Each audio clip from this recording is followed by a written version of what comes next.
एक फोटो खींच आवत आवत सबको बोलिया आवत बढ़िया ये धसत है वहां पार्क इधर धकेलता है पीछे घर चली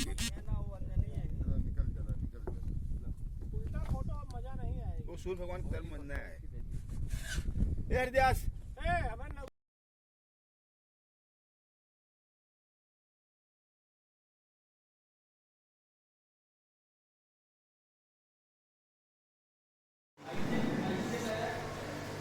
आइए हम अपने जिस रूम में रात में विश्राम किए हैं वहाँ का नज़ारा दिखाते हैं आप सभी को। ये हॉल है, इतना बड़ा रूम, यहाँ पे 2 बेड लगे हैं, फैन चल रहा है और यहाँ पे छोटी सी बालकनी और ये स्नान करने के लिए रूम। पीछे का नज़ारा, ये गोबर गैस,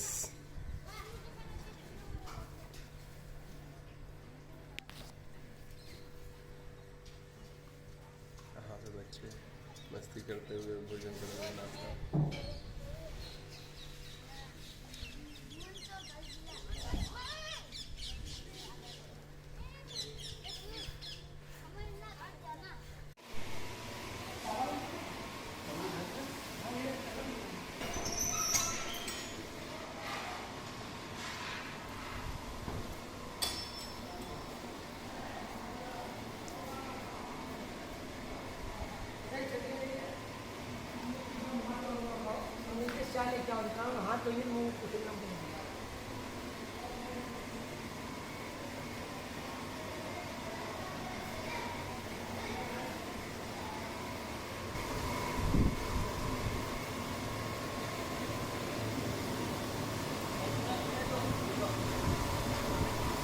जिस धर्म स्थल पे हम रुके हैं वहाँ का सुबह सुबह का नज़ारा आप देख रहे हैं।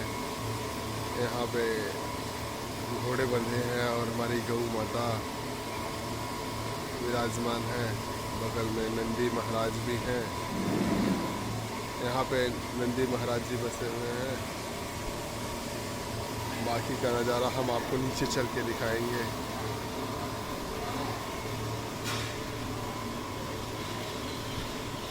बहुत ही दिव्य स्थल है।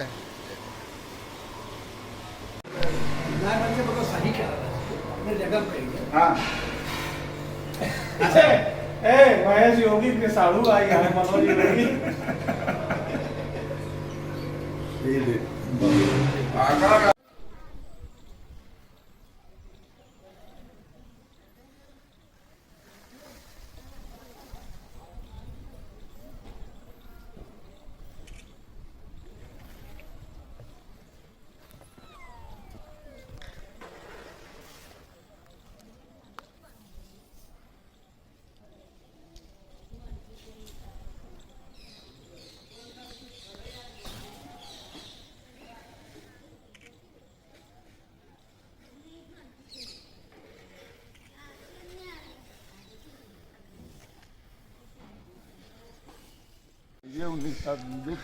अभी सभी हम नाश्ता करने जा रहे हैं सुबह सुबह का। यहाँ पे चाय और पोहा रखा हुआ है प्रसाद के तौर पे। मंदिर प्रांगण, ये हमारे महाराज जी हैं।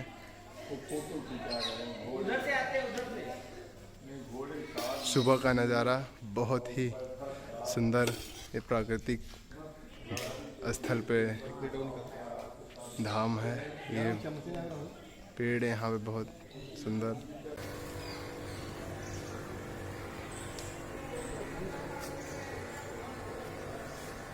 ऊपर बच्चा लेके बैठा है। कितना अच्छा स्थल है चारों तरफ। खाना खाने आ रहे हैं आएंगे दे देगा तो बैठ के खाया साथ में कोई पड़ेगा। हाँ यहीं बैठ के खा रहे थे। छिड़ दे नहीं दे दी देखी मत वैसे दे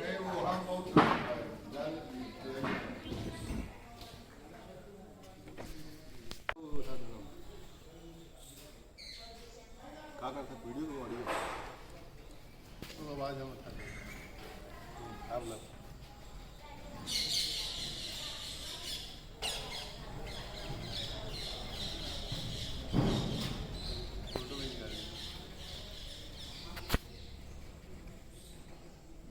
हो गया और नहीं हुआ अभी उनको और खाना है हम खाएंगे तो खिसी आए नहीं खाएंगे हाँ नहीं खाएंगे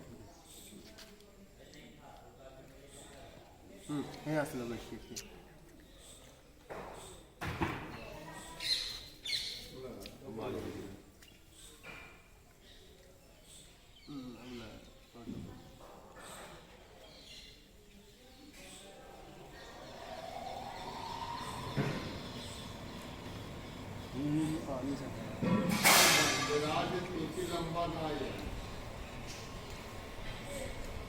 काटने वाली मशीन यहाँ पे देखिए अंदर काफ़ी सारी गौ माताएं हैं जैसा कि आप देख सकते हैं।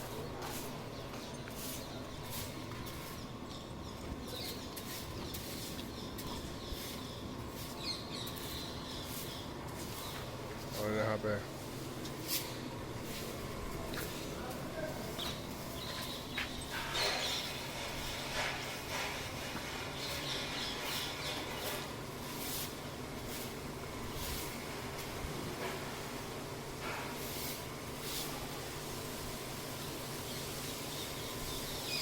This is some fish.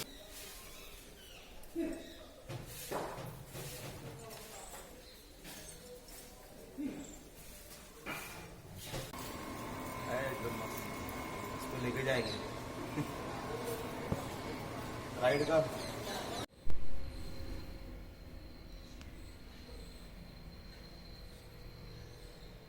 ऐसा मानता हूँ।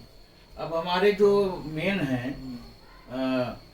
अंजनी द्विवेदी वही सबका टूर कराते हैं, वो भी वकील हैं साथ में। अभी आपके साथ आए हैं? हाँ आए हैं। वो रात में थे ना पंडित जी से बात करते थे ग्रीन शर्ट से। शुरुआत कैसे हुई महाराज जी यहाँ पे आने की लोगों की? यहाँ जो है ये पौराणिक क्षेत्र है। भारत के अंदर जो 10 मंदिर बताए गए हैं मुख्य मुख्य, उसमें से एक स्तंभेश्वर महादेव है। यहाँ जो है 9 नदी का संगम होता है। महिसागर है, साबरमती है, वात्रक है, मेसवा है, खारी है, चंद्रभागा है, हाथमती है, सेढ़ी है और समुद्र। 10 नदियों के साथ ये संगम स्थल कहा जाता है। हिंदू धर्म के अंदर अपने 18 पुराण है। 18 पुराण में सबसे बड़ा पुराण है स्कंद महापुराण। स्कंद महापुराण के कुमारिका खंड में स्तंभेश्वर महादेव का उल्लेख मिलता है। तो ये कुमारिका खंड में ऐसा लिखते हैं, भगवान कार्तिक स्वामी ने तारकासुर का वध जो है इसी जगह किया था, इसलिए ये कार्तिकेय क्षेत्र के नाम से जाना जाता है। यहाँ भगवान कपिल मुनि ने हजारों साल तपस्या किया था। भगवान नारद जी ने 10,000 साल तपस्या किया था। इसलिए स्कंद महापुराण के कुमारिका खंड में लगभग 800 पेज का महिमा यहाँ का मिलता है। और जो है ये स्कंद पुराण सभी भाषाओं में है। हिंदी में है, गुजराती में है, तेलुगु में है, तमिल में है, बहुत सी भाषाओं के अंदर ये पुराण है। भगवान कार्तिक स्वामी दक्षिण के देवता माने जाते हैं। आंध्रा, कर्नाटका, तमिलनाडु, ये जितने भी 10-12 राज्य हैं, श्रीलंका है, भक्त बैठे हुए हैं। वो उनका सबका जो मुख्य तीर्थ स्थान है ये स्तंभेश्वर महादेव है। भगवान कार्तिकेय ने यहाँ पर तारक को मारा। मारने के बाद उन्होंने यहाँ पर विजय उत्सव मनाया था। विजय उत्सव मनाने के बाद में सभी देवताओं ने मिलकर के यहाँ पर स्तंभेश्वर महादेव को स्थापित किया। इतना बड़ा महिमा है, इतना बड़ा इतिहास है कि आप लोग कल्पना नहीं कर सकते। पूरा गुजरात में, अपना यूपी में और अपना राजस्थान में जो बर्बरीक के नाम की जो महिमा मिलती है, तो बर्बरीक ने भी सिद्धि यहीं से प्राप्त किया था, क्योंकि स्कंद महापुराण के 5 से 6 पेज के अंदर लिखा हुआ है। इसलिए बहुत बड़ा महत्व है, बहुत बड़ा इतिहास है यहाँ पर। यहाँ साल में 12 मेला लगते हैं। श्रावण महीना में 1 महीना यहाँ मेला चलता है।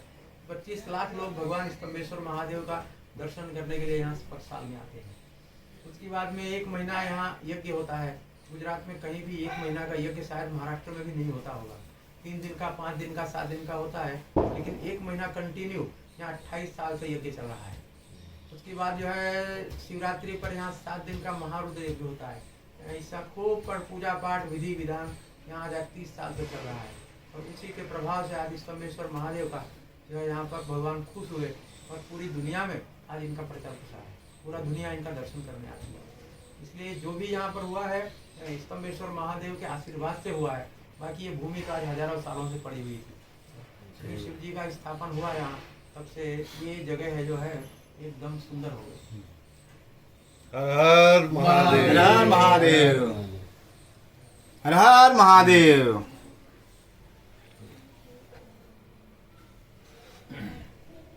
बहुत भावनात्मक की जगह विवेकात्मक हो जाए तो अच्छा है।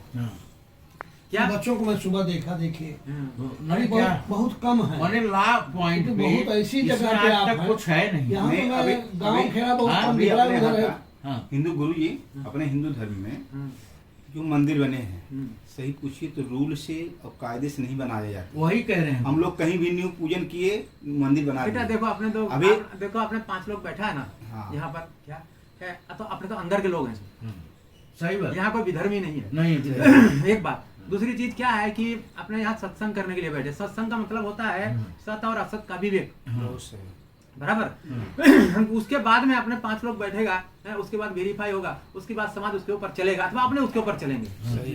बराबर है ना। इसमें क्या है कि आदमी को संकोच नहीं करना चाहिए जीवन में। हमारा सनातन धर्म ऐसा आदेश करता है। गुरु ये तो जो भौतिक व्यवस्थाएं हैं उनको छोड़ करके जो अपनी आध्यात्मिक व्यवस्थाएं हैं ना उसकी तरफ ध्यान देना चाहिए। है ये जो मंदिर बने ये क्या एक भौतिक व्यवस्था हुई, मूर्ति पूजा हुई एक भौतिक व्यवस्था हुई, ये सब आध्यात्मिक व्यवस्थाएं नहीं नहीं है। है, आज बराबर। जो है ये तो जो बराबर है, इससे क्या होगा, संघर्ष होगा सरकार के साथ और लोगों के साथ संघर्ष होगा। ओके है, लेकिन अपने को है अपने अंदर जो सतोगुण प्रधान व्यवस्था है वो कैसे विकसित हो है, इसकी उसके लिए- परिचर्चा होनी उसके लिए पुरुषार्थ करना पड़ेगा। इसकी परिचर्चा और होनी यदि चाहिए। आप सतोगुणी हो गए, यदि आपके अंदर सतोगुण का विकास हो गया है, आप जो चाहे हो सकता है कि नहीं। एक चीज। दूसरी चीज क्या है कि अपने सनातन धर्म में देवताओं की पूजाएं बंद हो गई। मूर्ति पूजा शुरू हुई लेकिन किसकी हुई, आदमियों की हुई है। गुरु परंपरा शुरू हुई है। आज जो है इतर जो भी मूर्ति पूजा XYZ चल रही है, अपना शास्त्र जो है मूर्ति पूजा के लिए आदेश नहीं दे रहा है। नहीं समझे? समझ रहा। आप तो वकील लोग हैं। मूर्ति पूजा के लिए ये शरीर की पूजा कभी नहीं हो सकती, कि हो सकती है? कभी नहीं। इस बॉडी की पूजा नहीं हो सकती कभी भी। ऐसा सुना कभी आपका, आपकी बॉडी का पूजा होना चाहिए? नहीं होना। अपना शास्त्र जो है बॉडी की, क्योंकि इसकी कोई सत्ता नहीं है।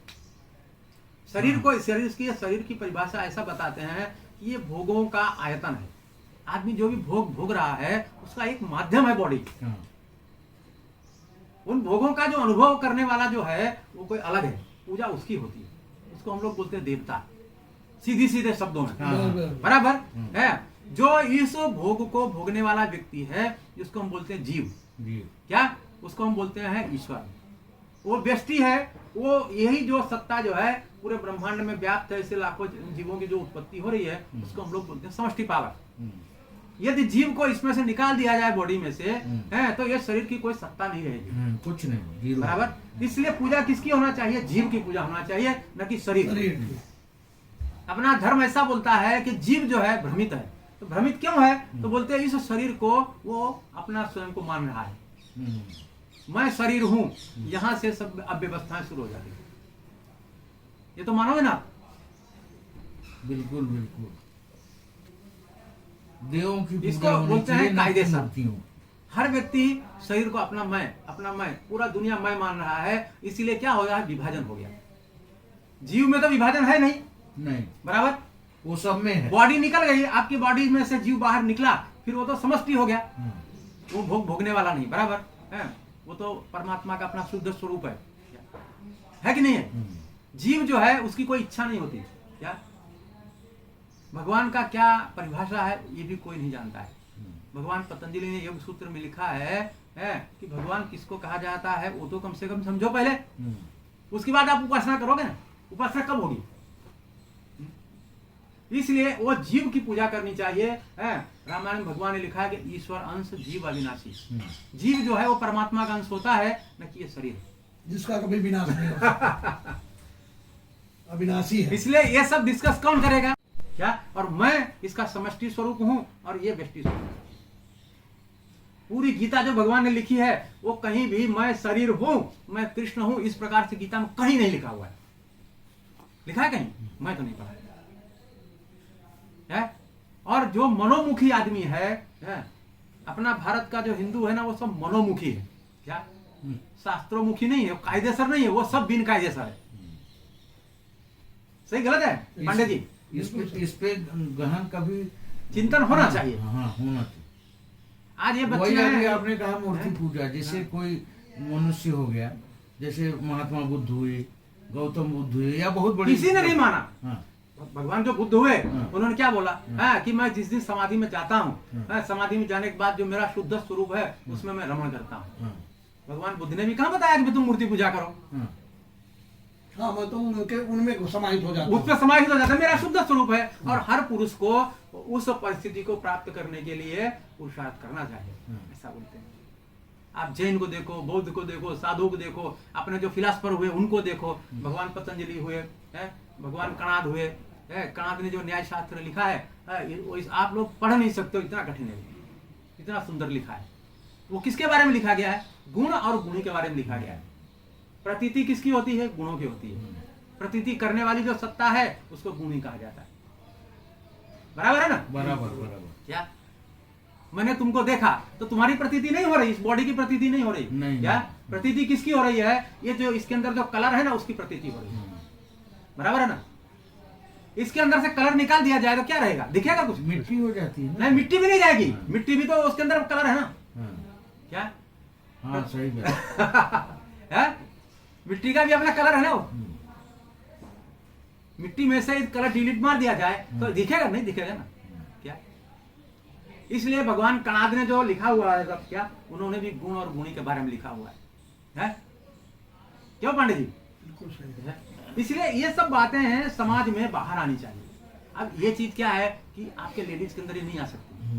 अभी की जो पीढ़ी आएगी इनकी वाली शायद थोड़ी बहुत समझेगी क्या, लेकिन इसके पहले की जो पीढ़ी थी ना उनके लिए वो सब बराबर है। लेकिन आप लोग हैं जो पढ़े लिखे लोग हैं, एजुकेटेड लोग हैं, समझ सकते हैं बात को, तो उनको तो इसी मार्ग से जाना पड़ेगा।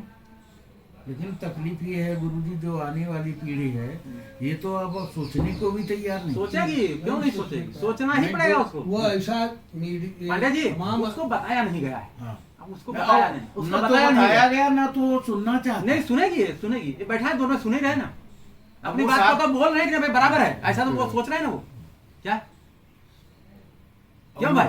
वो भी संस्कार जहाँ के हैं। इतनी बात है ना कि भाई एक छोटी सी बात है कि भाई इस शरीर के सिवाय कोई पावर ऐसी है जो सिस्टम को चला रही है। इस बात को तो इनको मानना पड़ेगा ना। ये तो करीब दूसरी बात, ज्यादातर आज इन्होंने मानते हैं। दोनों ने सुना, इनके अंदर संस्कार पड़े, भले आगे जाके नहीं सोचेंगे लेकिन वो संस्कार तो हो गया ना वहाँ। आज नहीं तो 25 साल के बाद जब वृद्धावस्था आएगी, ये कोई पुस्तक में पढ़ेंगे तब भी सोचेंगे हाँ महाराज जी बता रहे थे बराबर था। ये तो संस्कार हुआ कि नहीं हुआ? हमारे सनातन धर्म का जिस तरह से आप कह रहे हैं, सच्चाई यही है। कितने हजारों वर्ष से चल रहा है, इसका विरोध कितना हुआ, क्या क्या हुआ, लेकिन है ना आप जैसे संत महात्मा का ही आज ये देन है कि हम बचे हैं। बचे निश्चित तौर पर 4 आने ही सही, 25 पैसे ही लोगों ने स्वीकार तो किया। वो 25% जो स्वीकार किया उसका ही ब्याज से आज हम सुरक्षित हैं। तो ये तो मैं बताया ना इनको अभी कि भाई आज जो है 4 लाख आदमी रोटी खा रहा है, तो सनातन धर्म आज दुनिया में एक आदमी किसी खिलाने को तैयार नहीं है। देखो संस्कार सरकार की इतनी बड़ी व्यवस्था है, सब पूरा व्यवस्थित है कि नहीं है? और अपनी जो व्यवस्थाएं बनी हुई हैं सब व्यवस्थित है। बोलो कैसे व्यवस्थित? मैं बताऊं तुमको उसका दृष्टांत। क्या हमारे मंदिर में आज भी पुजारी 500 रुपया रोज महीना में आज पूजा कर रहा है। करेगा कोई जगह 500 रुपया महीना में करेगा पूजा कोई? नहीं करेगा। पूरा दिन जो है 24 घंटे नौकरी करेगा कोई? नहीं करेगा। क्या हमारे गुजरात के अंदर जितने भी मंदिर हैं उन सभी मंदिरों में 500 रुपया महीना में पुजारी आज भी नौकरी करते हैं। बनाई हजारों साल पहले किसी ने बनाई होगी, मैं तो बनाई नहीं। बराबर, तो वो परंपरा आज भी चलती चली है। चल रही। सरकार 1 लाख रुपया पगार देगी तब भी वो 4 घंटे काम करेगा, 2 घंटे काम करेगा, उसके बाद घूमने निकल जाएगा। हाँ। और वो तो 24 आवर बैठा हुआ है। यहाँ काफी गाँव के अंदर मंदिर है ना, उसकी बात करता हूँ। सही गलत है? और बिल्कुल समर्पित भाव से सेवा एक कर पंडा रहा है। जो है हमारे, देखो हिंदू लोग साले पंडा का विरोध करते हैं, पंडा की अच्छाई नहीं देखते हो। क्या अभी दुष्ट हो गए पंडा थोड़े, बाकी जो पहले के जो पंडा थे आज से 5 साल पहले के हाँ, अथवा, 10 साल तो पहले। वो बेचारे जो क्या करते थे खबर, इतना बड़ा चंदन की कटोरी रखी, यूपी वाला का स्वभाव तो तुमको खबर है? वहां गए, अरे पंडा का जो कुर्सी रखा है वो तखत, उसके ऊपर कपड़ा डाला था, बराबर, कपड़ा डाला, गंगा नहाया, गंगा नहा के नहाया हुए बाहर निकले, उसके ऊपर पानी टपट टपट टपट के गिर रहा है, बराबर, पंडा का तखत भीग गया, सब कुछ भीग गया। वो पंडा का जो है चंदन लगाया, एक भी रुपया पंडा को देवे नहीं, जाते जाते 1 रुपया का सिक्का डाले, इसके तो अपने प्रत्यक्ष प्रमाण है ना सब। है। अब फिर भी साले पंडा गाड़ी लेते देते साला बहुत पैसा कमाता है। ये भाव जो है लोगों में। लेकिन 16 कल्ला को पंडा जो है मेहनत कर रहा है वो क्या, तो उसके लिए भी तो सोचो तुम। तो अभी मैं एक दिन मेरी यूपी में एक आदमी से बात हुई, एक लड़की थी, उससे बात हुई। तो अब लोग अध्यात्म की तरफ घूमना तो चाहते हैं, लेकिन उनके पास मार्ग नहीं है, कोई मार्ग नहीं मिल रहा, सही बात है। वो वो शिष्या डर रहे हैं, डर वो के। लड़की किसकी शिष्या खबर है? आसाराम बापू की, बराबर।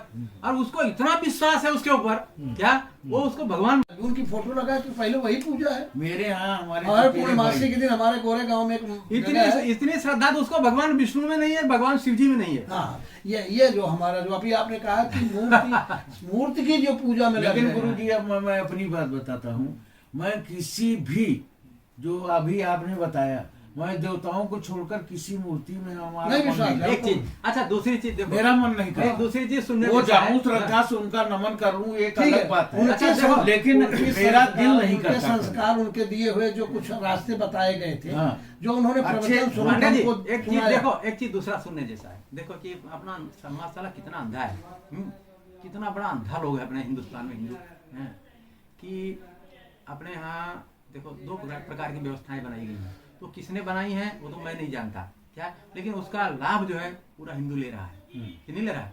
ले ही रहा है ना। हैं? सनातन धर्म के अंदर जो परंपराएं बनी हैं उसका 100% बेनिफिट जो है हिंदू लोग ले रहा है, ले रहा है, वही चला रहा बराबर। है। एक चीज, अच्छा अब ये देखो, एक चीज सुनना, मेरी बात सुनने जैसी है कि देखो अपना हिंदू कितना अज्ञानी है, क्या कि अपने यहाँ देवताओं की पूजा होती है, पूजा मात्र देवता की होती है, माँ बाप की नहीं होती, नहीं होती। साधु की पूजा कहीं नहीं होती। क्या, मैं एक महात्मा थे स्वामी शंकरानंद, अपना शांतानंद जी, अपने इलाहाबाद में, तो वो एक बार बद्रीनाथ चातुर्मास कर रहे, तो मैं भी मैंने उस दिन मिलने गया, गुरु पूर्णिमा, तो मेरे को उनकी बात आज भी याद रह गई। क्या, तो मैं उनको बोला कि भाई आज गुरु पूर्णिमा है, हम लोग 5-7 साधु हैं यहाँ आपके पास में रूम में रहते हैं, तो इच्छा चलो आज शंकराचार्य भगवान है, उनको शंकराचार्य जी हमको पूजा करेंगे ऐसा। तो उन्होंने एक बात मेरे को बताई कि हमारे यहाँ सनातन धर्म में गुरु पूजा की कोई व्यवस्था नहीं की गई, मात्र न मात्र आद्य जगत गुरु शंकराचार्य हैं, उनकी चरण पादुका की पूजा की व्यवस्था है, न कि उनकी गद्दी पे बैठा हुआ शंकराचार्य। उनकी स्वतः की नहीं, बराबर। वो शांतानंद जी, मेरे को आज वो वाक्य याद है मेरे को, है। तो ये जगत गुरु भगवान शंकराचार्य, तो उन्होंने ये व्यवस्था, यही व्यवस्था सिखों में चल रही है, चल रही ना, बिल्कुल। सिख समाज में भी यही व्यवस्था चल रही है कि वहां पर जो है कोई गुरु ही नहीं बनाया गया, 10वें गुरु के बाद कोई गुरु नहीं बना, बराबर ना। तो उन्होंने बोला कि भाई आज से ये गुरु ग्रंथ साहब ही तुम्हारा गुरु रहेगा, दूसरा कोई गुरु नहीं। तो यही व्यवस्था अपने में की गई थी कि भाई ये समाज डिवाइड नहीं हो जाए। आज जैसे छोटे छोटे गुरु बन गए ना, क्या, तो ये गुरु कितने बन गए, लाखों की संख्या होगी गुरुओं की, क्या, इससे समाज क्या हो गया, डिवाइड हो गया। अब उस लड़की को मैं कितना भी समझाऊं, है, तो उसका पूरा परिवार, उसका पति, उसका 2 बेटे हैं 22-22 साल के, हैं, वो सब पूरा परिवार उसके अंदर जुड़ा हुआ है। अब मैं उसको बोलूं क्या, सनातन धर्म की शिक्षा दूं, अरे झगड़े, अपनी बात माने नहीं जल्दी, मारपीट बताया जाती है। आसाराम बापू को जेल में जाने के हो बाद गया, हमारे चाचा के लड़के हैं। कि देखो किसी को यही खबर नहीं कि शिव किसको कहा जाता है, किसी को यही खबर नहीं है कि विष्णु किसको कहा जाता है। ब्रह्मांड में 3 प्रकार की शक्तियां हैं, एक सतोगुण प्रधान, एक रजोगुण प्रधान, एक तमोगुण प्रधान, बराबर। तमोगुण प्रधान जो शक्ति है वो जब आदमी सोता है ना तब वो शक्ति काम करती है, बराबर। रजोगुण प्रधान का मतलब होता है जब ये व्यवहार चलता है पूरा, है, वो रजोगुण प्रधान शक्ति होती है, उसके द्वारा व्यवहार चलता है। सतोगुण प्रधान जो शक्ति है, क्या, वो आदमी को सुख देती है, आदमी को जो भी मिल रहा है, आपने मन में इच्छा किया, ये किसके द्वारा हुई, रजोगुण के द्वारा हुई। वो इच्छा की पूर्ति कौन करता है, सतोगुण प्रधान जो पावर है वो आपकी इच्छाओं की पूर्ति करती है। मन जब उसके साथ कनेक्ट होता है, वो दुखी होकर के हो, प्यार से हो, जैसे भी हो, आदमी बहुत दुखी होता है ना, तब वो क्या करता है कि सतोगुण रजोगुण में से बाहर निकलता है, वो कनेक्ट होता है, वहां उसको सुख मिलता है। इसलिए इस प्रकार से ब्रह्मा विष्णु महेश की व्यवस्था की गई है। तो रजोगुण के बगैर सतोगुण नहीं चल सकता है, सतोगुण के बगैर तमोगुण नहीं चल सकता है, तीनों एक हैं। लेकिन जो भी संप्रदायवादी लोग हैं, ये उनको भी ये खबर नहीं है कि ये ब्रह्मा विष्णु महेश क्या है। अच्छा है, चलो अच्छा है, करते हैं। अंजनी जी की खूब प्रशंसा कर रहे हैं लोग। अरे नहीं, सब बहुत कुछ आया है भोलेनाथ की। वही हम लोगों को केदार धाम दर्शन बाकी है, केदार बाबा का। इस बार प्लान था लेकिन कोरोना को ये थोड़ा नहीं, अभी बंद भी हो गया ना। बंद हुआ है, बर्फ पड़ रही है। तूफान भी है, तूफान भी है। अभी 10-15 साल